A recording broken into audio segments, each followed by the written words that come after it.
ஒரு அடர்ந்த காட்டில் கர்வம் கொண்ட ஒரு சிங்கம் வாழ்ந்து வந்தது. நான் தான் இந்த காட்டின் ராஜா என்ற பெருமையோடு வாழ்ந்தது. மற்ற சிங்கங்கள் உணவுக்காகவே வேட்டையாடும். ஆனால் இது பொழுதுபோக்கிற்காகவே பல மிருகங்களை வேட்டையாடியது. மிகுந்த பயத்தில் இருந்த மிருகங்கள் ஒன்று கூடி ஆலோசனை செய்தன. தினமும் ஒரே ஒரு மிருகம் சிங்கத்துக்கு செல்ல தீர்மானித்தன. அடுத்த நாள் குரங்கு சிங்கத்தின் குகைக்கு சென்றது. சிங்கம் கோபத்துடன் உறுமியது. குரங்கின் வார்த்தைகளை கேட்டு சிங்கம் மகிழ்ந்தது. இனிமேல் தினமும் ஒரு மிருகம் என் குகைக்கு வர வேண்டும் என்றது. ஒரு நாள் முயலின் முறை வந்தது.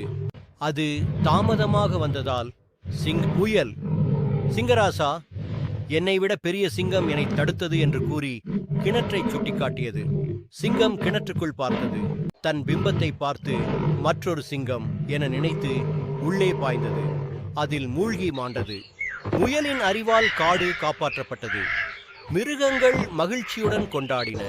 நீதி: முயற்சியும் திறமையும் இருந்தால் எதையும் வென்றிடலாம்.